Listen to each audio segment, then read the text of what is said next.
Monster Manners by Joanna Cole and illustrated by Jared Lee.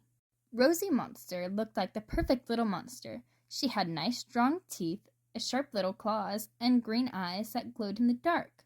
Rosie had just one problem. She was always forgetting her monster manners. Monsters were supposed to fight with their friends and break each other's toys.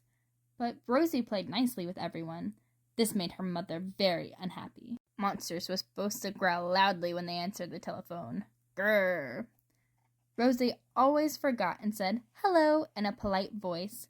Her father found this very upsetting. Monsters were supposed to chew up rocks to show how fierce they are. After one bite, Rosie would stop crunching and run for her toothbrush. She did not like the bits of rock stuck between her teeth.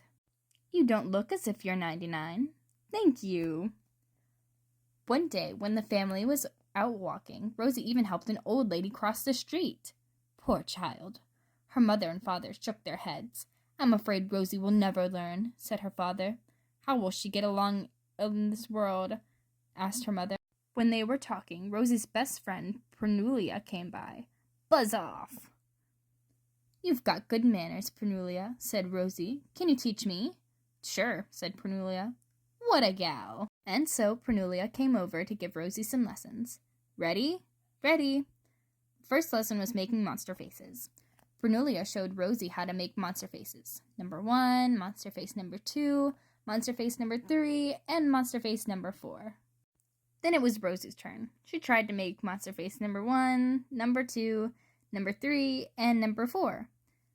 That's terrible, said Pernulia. Let's try something else. Maybe you're better at table manners. Pernulia took Rosie to a restaurant and ordered lunch. May I see the menu, please? Don't say please, Rosie. Everyone fainted when Pernulia started to eat. What a horrible sight. How gross. Rosie forgot her monster manners, as usual. She used her napkin and her fork and her spoon, and when she asked Pernulia to pass the salt, she forgot again and said please.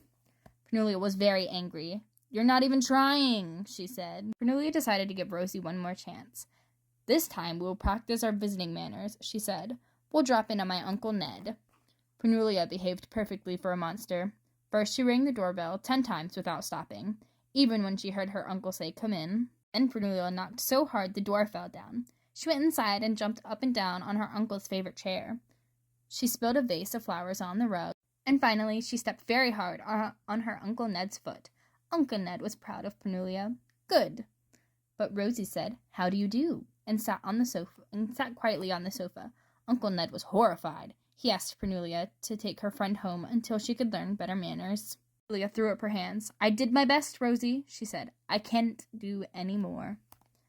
Rosie hung her head and followed Pernulia for the first time. Rosie realized how unhappy she made everyone, and now she felt unhappy too. When Rosie and Pernulia got to the monster's house, they saw a big mess. A pipe had broken. The water was pouring everywhere. Help! Cried Rosie. We're getting flooded. Rosie's mother and father came running. Rosie's mother called the plumber and growled into the phone. The plumber hung up.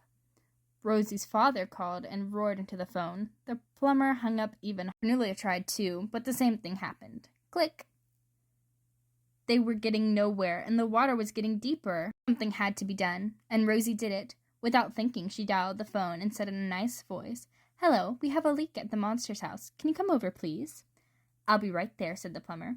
Thank you, said Rosie. After the plumber had left and everything was back to normal, Rosie's mother turned to Rosie's father.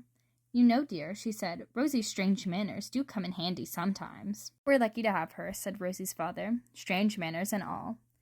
They gave Rosie a hug and a kiss and sent her out to play. Mind your manners, dear, called Rosie's mother from the window. I will, mother, answered Rosie. The end. I hope you enjoyed this story.